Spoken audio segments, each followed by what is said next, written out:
Assalamualaikum Eva. Waalaikumsalam Eka. Suaranya aku jelas nggak? Alhamdulillah jelas. Alhamdulillah. Terima kasih kesempatannya. Iya, sama-sama Eka. Eh, Mungkin Deva mau perkenalan dulu. Oke, sebelumnya terima kasih Eka. Teman-teman semua, perkenalkan saya Deva Dirgantina, mahasiswi jurusan biologi dari Fakultas Sains dan Teknologi UIN Sunan Gunung Jati Bandung. Saya angkatan 2019. Terima kasih Eka. Terima kasih Deva. Eh, Malam ini kita akan membahas tentang upgrade your capacity ya, mengenai dari mahasiswa ibaratnya ya. uh, untuk organisasi, terus gimana caranya kita uh, kuliah, terus ibaratnya kita bisa backup semuanya gitu ya. Mungkin Deva bisa menjelasin dulu pengalaman Deva selama kuliah, ngapain aja gitu. Oke, mulai dari pengalaman non akademik dulu kali ya, Deva bilangnya. Iya. Selama kuliah dari awal sampai sekarang, dari sisi non akademik ini Deva joinnya lebih ke organisasi. Jadi organisasi yang udah Deva ikutin tuh pertama dari Dewan Eksekutif Mahasiswa Fakultas Sains dan Teknologi, atau mungkin di UIN itu namanya DEMA, tapi kalau di univ lain tuh terkenalnya kayak BEM gitu ya. Iya benar BEM kalau di kampus aku. Kalau di Deva namanya DEMA. Yang kedua itu di Lingkar Studi Sains dan Teknologi atau LSIS. Kemudian yang ketiganya itu yang di luar kampus, itu Pondok Inspirasi, atau DEPA itu masuknya di komunitas inspirator muda. Sama yang keempat itu tuh Markas Belajar Indonesia. Nah, dari semua organisasi yang DEPA ikutin, itu lebih ke penelitian dan pengembangan keilmuan. Seperti itu. Nah, kalau misalnya dari akademik, mungkin aku bilangnya prestasi yang pernah diraih aja kali ya. Nah, ya Deva. Yang pernah diraih dari awal sampai sekarang, pertama tuh pernah menjadi peserta terbaik esai di Universitas Negeri Semarang. Terus yang kedua, menjuarai esai di jurusan biologi UIN Sunan Gunung Jati Bandung. Yang ketiganya, menjuarai esai di Kementerian Pertanian.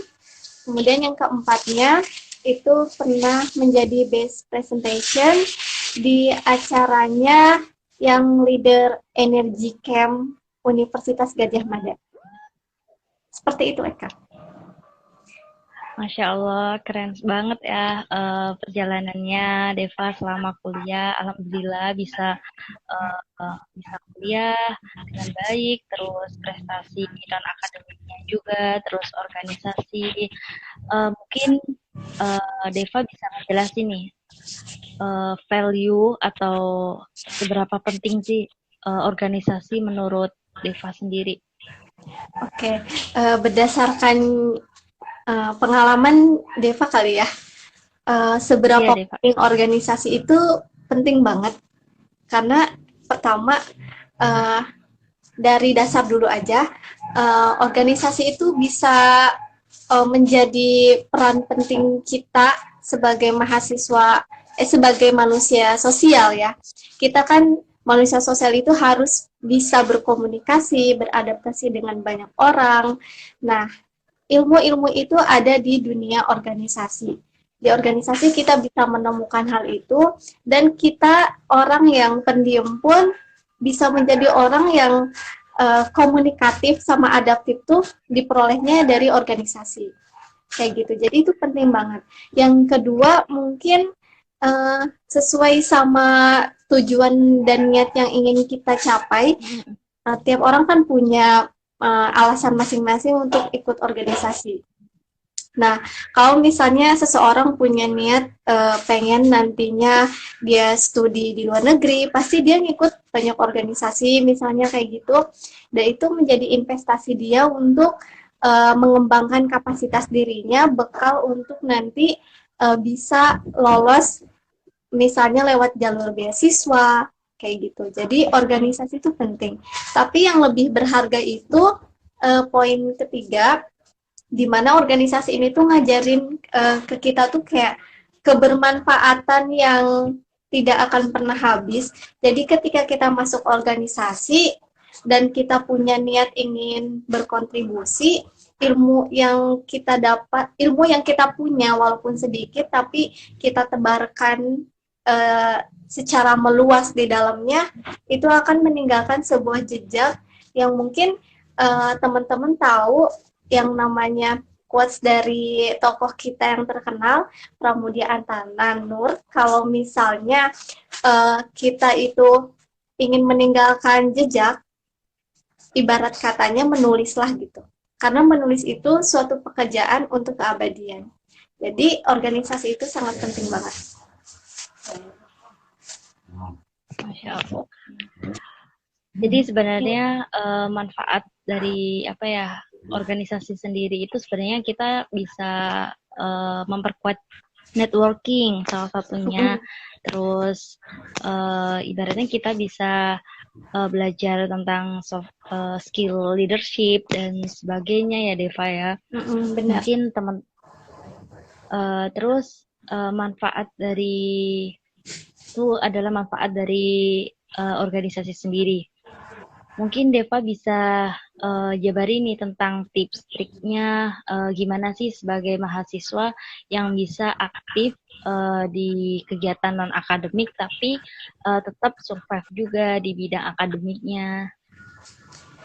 Tips dan triknya dari Deva, pertama yang paling dasar itu menyadari kalau ilmu organisasi itu penting karena kita sebagai makhluk sosial yang udah Deva sebutkan tadi. Yang kedua, tujuan kita ikut organisasi ini bisa dibilang niat ya, niat kita ikut organisasi itu mau apa sih, atau emang kita benar-benar mau mencari ilmu atau cuman sekedar menghiasi CV.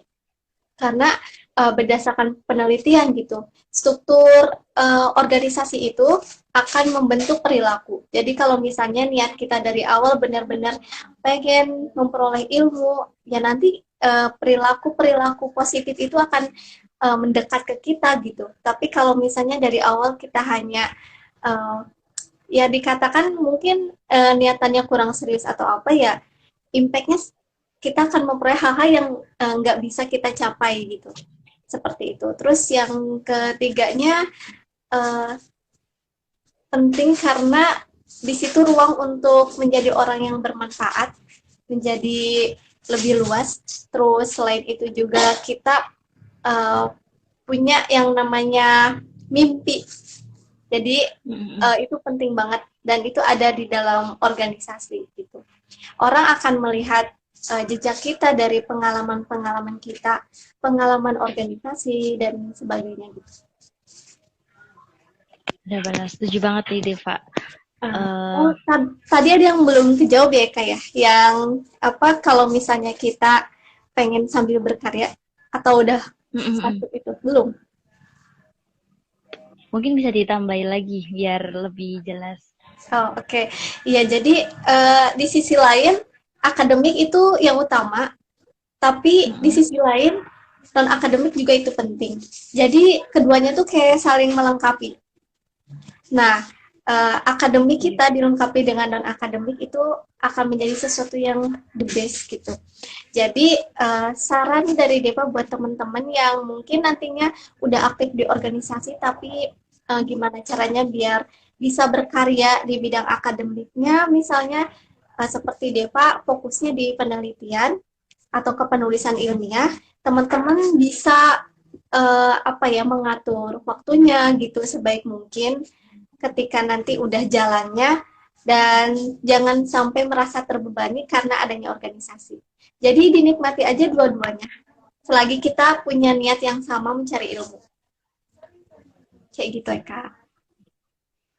Oke, oke Deva. Jadi sebenarnya mungkin teman-teman atau yang sering menjadi apa ya problem ya Deva. Terkadang kan banyak orang yang kayak susah membagi waktu atau memang mereka yang memilih untuk tidak tidak mengikuti organisasi yang berlebihan, terus tidak mengikuti kompetisi atau sebagainya, karena mereka menganggap bahwa uh, apa ya biasanya terkendala dalam manajemen waktu.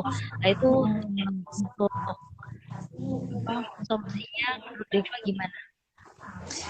Solusinya tetap yang pertama kita mengutamakan akademik terlebih dahulu, baru yang kedua itu non akademik, dan sisanya itu planning kita yang lain yang di luar akademik dan non akademik.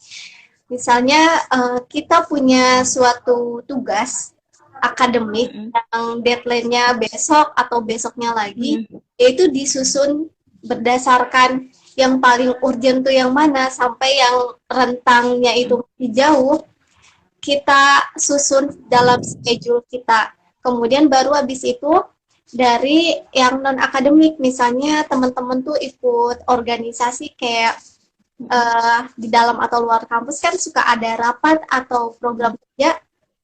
Nah itu disusun juga dari paling urgent sampai yang nggak paling urgent. Kan kalau misalnya ikut organisasi banyak, pasti teman-teman ada rapatnya jam sekian, terus ada proker yang harus dikerjakannya mungkin 2 minggu sekali atau sebulan sekali. Nah, itu disusun aja schedule-nya. Sama yang terakhir itu yang di luar akademik, non-akademik, misalnya punya kebiasaan ikut kompetisi. Nah, berdasarkan ini yang pernah aku ikutin tuh, temen aku kan dia sering juara banget. Waktu itu dia ngisi seminar dan dia bilang gini, sisakan atau sisihkan waktu 2-3 jam untuk menulis, ya maksudnya menulis untuk kompetisi ya. Mungkin teman-teman bisa punya planning lain di luar kompetisi, misalnya punya project yang lain, ya pokoknya sisakan waktu 2-3 jam. Jadi kayak gitu solusi dari Deva buat teman-teman dalam memanajemen waktu. Ibaratnya pas waktu setiap hari itu kita nyempetin waktu untuk memikirkan planning ke depan ya, ibaratnya seperti itu ya Deva. Tapi ini Kak, ada yang paling penting. Kita kan manusia biasa ya, kita juga bukan robot. Jadi dari waktu Senin sampai Minggu tuh ya kita sisakan waktu 1 hari untuk refreshing gitu. Ya tidak melakukan aktivitas apapun. Kemarin tuh dengar di webinarnya Budi Waluyo tuh bilang gini, seseorang yang mau apply beasiswa kan sering disuruh membuat esai. Nah, kita udah terbiasa nulis esai sehari misalnya jadi gitu kan. Dan kita kalau bisa nggak boleh langsung apply atau submit gitu aja. Tapi kita tunggu 1 hari besok, kita diam dulu. Dan biasanya kekurangan-kekurangan itu akan terpikirkan pas besoknya lagi. Ketika kita lagi nggak ada aktivitas, oh ternyata ada yang kurang ya gitu. Nah itu pentingnya yang namanya kita juga punya waktu yang namanya break atau rest gitu. Oke, setuju banget nih Deva. Mungkin bisa Deva cerita ini tentang perjalanan prosesnya Deva sampai bisa juara dan sebagainya. Terus ngejelasin juga tentang kayak jatuh bangun dan sebagainya supaya teman-teman juga ibaratnya kan kita sering melihat orang kok dia keren banget gitu kan, kita melihat bahwa hasilnya tapi kita nggak pernah melihat dari perjalanannya. Mungkin Deva bisa ngejelasin nih, silakan. Oke, jadi awal mula kenapa ini posisinya Deva menjelaskan di kemampuan Deva, passion Deva di bidang penelitian ya teman. Jadi awal mula kenapa mau menekuni dunia karya tulis ilmiah itu karena emang menyadari gitu dari awal menjadi maba itu udah terbentuk namanya cita-cita. Cita-citanya pengen jadi seorang peneliti seperti itu, atau mungkin orang bisa bilang akademisi. Dan ilmu itu kayaknya menurut Deva penting banget untuk dipelajari. Nah, karena kan ketika nanti menjadi dosen, kita terkadang punya beban untuk melakukan penelitian. Atau beban di sini maksudnya kewajiban ya. Nah, akhirnya secara otodidak itu Deva belajar dari awal lagi ospek tuh udah nulis itu pertama kalinya nulis esai pas awal ospek. Terus habis itu nanya di sebuah forum, kan biasa kalau ospek kita dibagi-bagi kelompok ya, kita ketemu cutting. Nah, sama cutting itu Deva tuh tanya gitu, cara buat esai itu kayak gimana? Jawabannya tuh simple banget, cuman bilang kayak gini, kayak piramida terbalik aja Dev, kayak gitu. Oh, jadi dari masalah yang paling besar sampai kita menemukan solusinya gitu, sampai yang terkecil banget gitu kita fokusin. Akhirnya cuman dari saran itu, pertama kali nyoba, nggak tahu susunan esai itu ada latar belakang, isi sama penutup. Jadi asal buat aja berdasarkan piramida terbalik aja. Akhirnya tiba-tiba pas awal buat, langsung pas pengumumannya itu masuk esai terbaik yang di cover dalam satu buku oleh Universitas Negeri Semarang. Dan itu kayak berasa, oh ternyata Dewa punya ya kemampuan nulis, kalau gini berarti harus dilanjutin gitu. Itu semangat awal. Terus akhirnya semangat lagi tuh nulis. Pas yang kedua, itu kan saking semangatnya, saking merasa tapi belum mempelajari susunan esai, gagal dong kan. Deva mikir, kok sekarang gagal ya? Kemarin kan berhasil gitu. Ternyata ada yang pahamin gitu. Susunan esai itu kayak gini-gini. Terus waktu pertama kali buat esai yang di UNES itu nggak ada daftar pustaka sama sekali, Eka. Itu udah kayak ngarang cerita aja, tahu sumber tapi nggak dicantumin. Jadi dari situ banyak belajar hingga pas akhirnya dapet juara esai di Balit Jestro Kementerian Pertanian. Itu benar-benar dari mulai gagal itu dipelajari gimana susunan esai itu dari tahapannya, dari mulai pendahuluan sampai kesimpulannya itu dipelajari.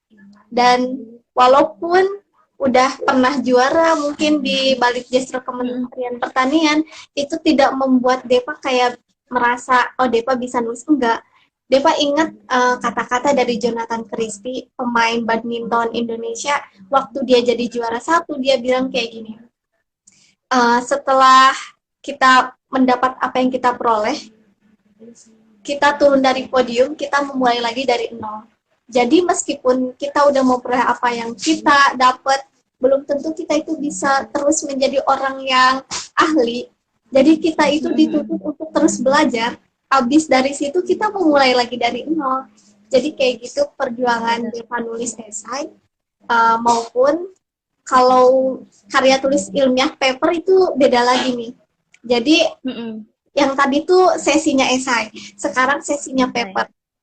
Nah, di sesi paper ini, Deva tuh belum pernah sama sekali ikut namanya lomba karya tulis ilmiah, tapi karena punya niatan, tiba-tiba ada datang sendiri tawaran itu untuk join di, pokoknya ada lah gitu ya, yang collab-nya itu sama, dibina sama dosen kayak gitu.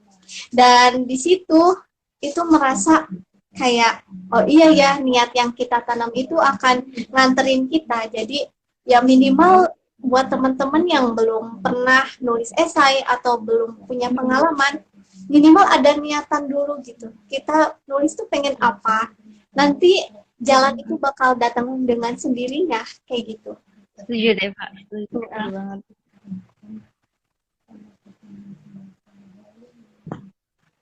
Oke, berarti kalau aku simpulin ya Deva, jadi dari perjalanan Deva ini, ibaratnya Deva tuh selalu kayak nge-develop diri Deva, mulai dari awal mula yang nggak tahu gimana sih cara nulis, terus mulai belajar dari perjalanan, terus tahu sebenarnya kekurangannya apa dan sebagainya gitu ya.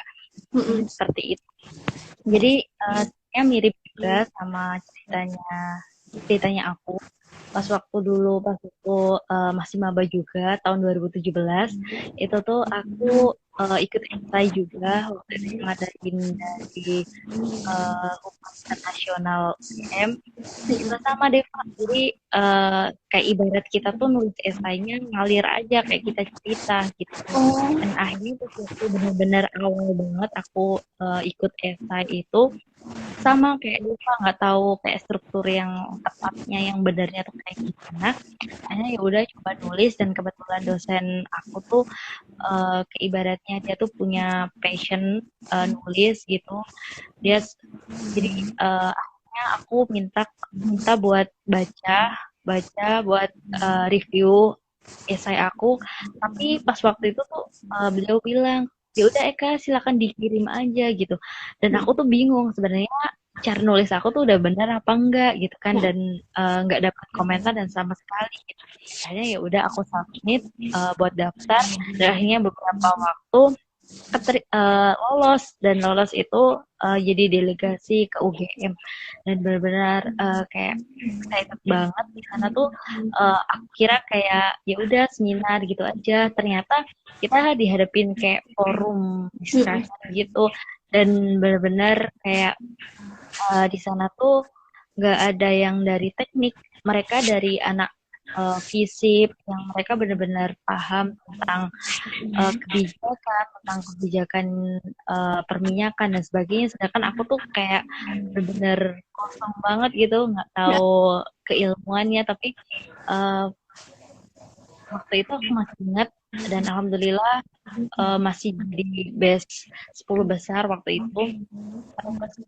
Akhirnya pas ikut esai selanjutnya sama kayak Deva nggak lolos gitu. Jadi, alhamdulillah jadi bisa lolos ya, kok sekarang nggak lolos gitu, sempat kepikiran gitu juga.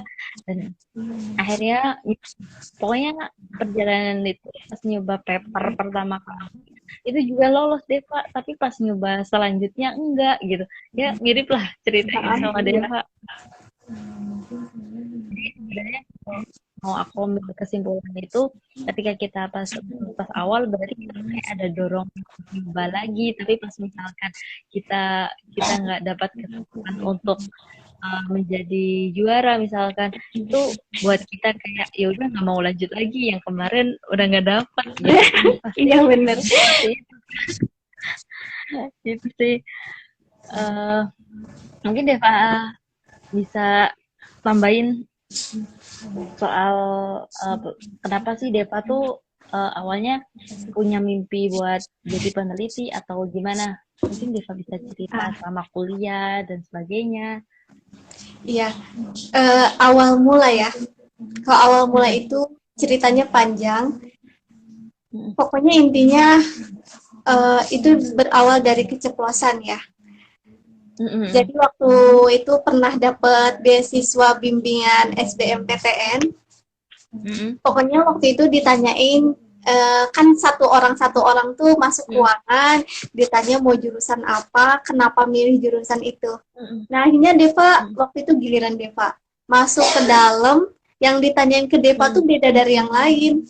Jadi Deva mau menjadi apa ya gitu. Karena ya orang lain tahu dan pengajar juga tahu nilai aku tuh nggak memuaskan Eka, dan aku milih sesuatu yang unik, yang gede, yang jurusannya banyak diminatin, dan aku kebingungan nyari pilihan yang kedua. Terus aku cuma bilang gini, aku cuma mau jadi dosen gitu kan pada saat itu ya. Terus akhirnya pernah gap year, dan pada saat gap year-nya itu baru kepikiran gitu kan. Kemarin tuh aku pernah bilang gini nih sama pembimbing aku di beasiswa itu. Dan aku kepikiran, bukannya kalau udah jadi dosen tuh kita punya ini ya, kewajiban untuk menulis karya tulis ilmiah atau esai sebagai bukti apa tuh namanya, tridharma ya, perguruan tinggi.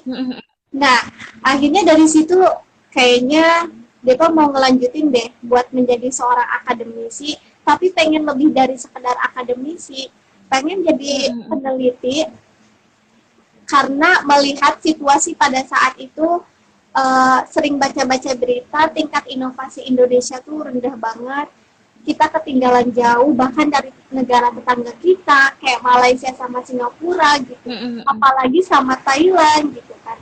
Akhirnya dipikir-pikir kayaknya anak muda harus gerak untuk mau jadi peneliti deh gitu kan, supaya bisa meningkatkan inovasi Indonesia dan juga menyelesaikan permasalahan-permasalahan yang ada di Indonesia baik dari bidang apapun. Karena walaupun di kita banyak dosen tapi tidak semuanya kan punya kemauan untuk terus menulis karya ilmiah. Akhirnya dari situlah pengen menjadi seorang peneliti, ya seorang akademisi, tapi tidak hanya akademisi aja gitu, tapi membangun negeri kayak gitu. Simpelnya sih kayak gitu, Eka. Oke, nggak apa-apa deh, Pak. Itu keren banget menurut Eka, karena niat yang baik itu tidak harus ibaratnya menurut orang lain best, tapi benar-benar mulai dari kita sendiri, terus value yang kita dapetin dari apa yang kita mau gitu kan ibaratnya. Jadi nggak apa-apa gitu, itu menurut aku udah keren gitu kan. Jadi dosen, jadi pengajar, itu kan ibaratnya kita bisa berbagi ilmu yang kita dapatin kan, bermanfaat lah ke depannya gitu. Suaranya jelas nggak, Deva? Jelas, ini kayaknya di Deva hujan ya, nggak jelas. Oh, ya nggak apa-apa. Jelas kok Deva suaranya, cuman ada kayak gemuruh hujan aja. Iya, lagi baru aja Eka, baru turun hujan banget. Jadi barusan juga makanya Eka tanya ada suara apa gitu. Iya. Jadi mungkin Deva bisa kasih ibaratnya pesan buat teman-teman semuanya, gimana sih sebenarnya kayak buat teman-teman biar kayak ngomongin organisasi, terus kuliahnya juga tercover ibaratnya, terus sama ibaratnya tetap bisa kompetisi. Oke. Tapi ada satu bahasan yang belum Deva sampaikan, tapi ini penting. Sebelum nanti Deva simpulkan hal itu ya. Buat teman-teman yang mungkin merasa kayak gimana nih kalau misalnya nanti aku melakukan sesuatu tapi di luar passion aku. Ya itu udah terjawab dengan pengalaman yang Eka bilang tadi, dari anak teknik tiba-tiba masuk delegasi dengan teman-teman dari lingkungan FISIP dan lain sebagainya. Itu menunjukkan bahwa kita harus terus mengasah sesuatu yang di luar passion kita, tapi tetap kita fokus pada passion kita. Kenapa itu harus dilakukan? Kita harus menjadi orang yang T-shape people, orang yang fokus di satu bidang tapi kita tetap ahli di bidang lain. Jadi mungkin bahasan anak-anak muda sekarang itu multitasking atau multi-talent ya. Nah itu penting karena permasalahannya ada di sekitar kita itu tidak hanya satu, pasti banyak, dan itu membutuhkan kemampuan kita. Jadi sebisa mungkin tetap fokus di satu bidang tapi kita punya keahlian di bidang lain juga. Itu bahasan yang ketinggalan karena aku juga mungkin punya pengalaman yang sama dengan Eka kayak gitu. Terus yang tadi kalau misalnya quotes atau kata-kata ya buat teman-teman, mungkin udah disebutkan dari awal sama Deva ya. Yang paling penting itu adalah niat kita. Dari awal kita ingin menulis itu apa, dari awal kita ingin ikut join organisasi itu apa, karena niat yang baik itu yang bakal nganterin kita. Bahkan mungkin tanpa disadari, kadang ada yang ngajak-ngajak kita gitu kan, hal positif yang menunjukkan hal itu tuh ke arah mimpi kita kayak gitu. Jadi itu penting banget membangun niat. Baru yang kedua itu membangun planning itu juga penting banget. Pasti teman-teman semua punya mimpi dan itu harus gitu. Terus yang ketiga itu harus punya jiwa kontribusi. Orang kita hidup harus menjadi orang yang bermanfaat. Jadi pentingnya itu ya lewat ini, lewat pergerakan kita baik di bidang akademik dan akademik, kita harus menjadi orang yang bermanfaat seluas-luasnya, yang meninggalkan jejak yang baik, menjaga kita dari hal-hal yang tidak baik juga menurut aku. Jadi emang niat dan semuanya itu akan mengantarkan kita Eka menuju apa yang kita capai. Sekalipun itu gagal, kita nggak akan kecewa terlalu berat kalau misalnya niat yang kita bangun tuh udah benar-benar lurus. Kayak gitu. Benar-benar. Jadi sebenarnya niat itu juga mempengaruhi apa yang kita peroleh ya. Mungkin Deva bisa kayak closing statement kali ya. Closing statement. Berapa menit lagi ya, Kak? Masih lumayan sebenarnya. Atau Deva mau cerita apa gitu dulu? Apa ya? Mungkin ini kali ya. Ketika kita, kan Deva organisasi itu fokusnya di bidang penelitian dan pengembangan keilmuan. Nah, terus gimana kalau misalnya kita berada di tempat yang di luar passion kita? Misalnya aku ditempatkan di bidang sosial masyarakat atau kewirausahaan, itu gimana? Nah, ini tuh berkaitan dengan sekali lagi kemampuan. Lihat kemampuan itu yang utama. Kalau memang kita merasa mampu di bidang penelitian, ya di bidang penelitian. Tapi yang merasakan itu kan kita. Kalau misalnya kita udah sering ikut organisasi, terutama di bidang penelitian, misal, dan kita udah merasa cukup nih pengetahuan di bidang penelitian, pengen coba di bidang lain, menurut aku nggak ada salahnya Eka untuk terus mengasah yang namanya passion di luar passion kita, itu tidak masalah. Dan kalaupun kaget itu hal yang wajar, jangan jadi hal yang dihindari. Mungkin Eka punya pengalaman nggak pernah di bidang lain gitu? Apa ya Deva? Dalam organisasi. Dalam organisasi ya. Jadi kalau pengalaman aku ya selama apa ya SMA juga, kalau misalkan aku tuh ikut organisasi tuh mesti jadi bagiannya di sekretaris sih. Terus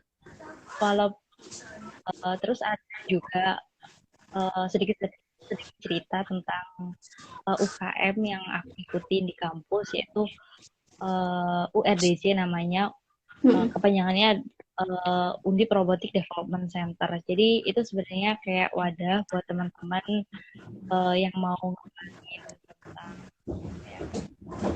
roket gitu-gitu. Jadi ibaratnya mereka mewadahi anak-anak teknik, terus dari anak FMIPA dan sebagainya. Tapi di situ kayak kembangin yang ya ada Pak. Bahkan aku dari anak mesin. Tapi di situ tuh ibaratnya kita kayak yang kita nggak begitu paham tentang itu. Tapi kita tuh pengen ningkatin kemampuan kita. Ya udah kita tetap belajar survive. Kita harus belajar tanya. Dan kita kalau misalkan kayak diem aja, kita bakalan kayak ngerasa aku nggak cocok nih di sini, dan akhirnya kita kayak mundur gitu kan. Jadi sebenarnya mau aku sampaikan itu tuh ibaratnya kita kalau konsep kita ya, kita mau terus belajar, ya udah ini memang bukan passion aku, ini memang bukan ranah aku gitu. Gimana aku harus belajar dan aku harus bisa ibaratnya bisa berkontribusi juga gitu bareng-bareng sama mereka. Terus ada juga kayak misalkan mereka kan emang nggak jago ya buat kayak masarin produk gitu-gitu ya, nggak tahu kenapa. Terus terkadang ada tuh kewirausahaan gitu, dan hanya harus kayak masarin produk-produk yang kita kan sering juga tuh yang di kampus, kayak misalkan apa ya, kayak misalkan cari dana gitu kan, kita harus kayak ngejual-jual gitu-gitu. Dan akhirnya aku tuh kayak ya udah, awalnya aku emang nggak bisa buat jualan, tapi pas aku ngeliat teman-teman bisa, berarti kan ibaratnya kita juga sebenarnya punya kesempatan yang sama gitu untuk bisa. Dan bahkan yang tadi yang sempat Eka sampaikan, ketika pas waktu forum discussion itu kan semuanya dari anak ibu ya, mereka yang tahu kebijakan, mereka yang tahu itu. Dan akhirnya kan awalnya Eka memang nggak tahu, nggak benar-benar nggak belajar tentang itu. Dan Eka sampaikan apa yang ibaratnya Eka tahu gitu. Di situ tuh sebenarnya ada sih rasa kayak ibaratnya insecure lah ya dengan kemampuan sendiri. Tapi ya udah, ibaratnya kita yang punya kesempatan duduk di situ tuh nggak, kita awali mindset yang kayak gitu. Kita duduk di sini tuh nggak gampang gitu. Kita harus ngelewatin proses. Dan akhirnya misalkan kita bisa, akhirnya kita bisa satu tingkat berbeda sama teman-teman kita yang di tag, ibaratnya gitu sih Pak, seringnya Eka seperti itu. Jadi bukan berarti kayak sombong gitu, bukan, tapi ibaratnya kita nguatin kayak mindset kita biar kita tuh pas waktu di kondisi itu tuh tidak goyah gitu loh, ibaratnya niatnya. Iya. Pak, di pengalamannya Eka. Iya benar kayak gitu. Jadi kita nggak boleh menghindari. Jadi justru dengan adanya hal baru itu kita menjadi orang yang tertantang. Bahkan ada yang pernah bilang, Benar. Deva tuh kayak gini, Dev, dimanapun kamu berada, disitulah ilmu baru. Iya benar gitu. Pada saat di tempat baru ya di situ ilmu baru gitu. Saya setuju banget sama itu. Tadi dilanjut sama quotes ya Kak ya? Iya benar. Iya boleh. Quotes dari aku mungkin teman-teman semua juga nggak bakal asing lagi, tapi aku lebih pengen nguatin aja gitu. Bahwa pencapaian kita itu akan sesuai dengan niat, tujuan, dan passion yang terus kita bangun, terus kita asah. Semakin kita ingin terus belajar, semakin luas menebar kebermanfaatan. Oke, keren banget deh Pak. Mungkin closing statement-nya itu, atau mungkin mau ditambahi lagi deh Pak? Kayaknya cukup aja ya Kak. Ya. Cukup. Oke, terima kasih banyak deh Pak buat waktunya, kesempatannya, ilmunya, dan semuanya. Semoga sharing season kali ini bisa bermanfaat buat teman-teman semuanya, buat kita untuk meningkatkan kualitas diri kita, terus kita bisa terus belajar dari hal-hal yang tidak sesuai passion kita sekalipun ya, Iba. Iya benar. Cukup dulu sharing season kali ini. Terima kasih Diva waktunya, dan assalamualaikum teman-teman semuanya. Waalaikumsalam warahmatullahi wabarakatuh.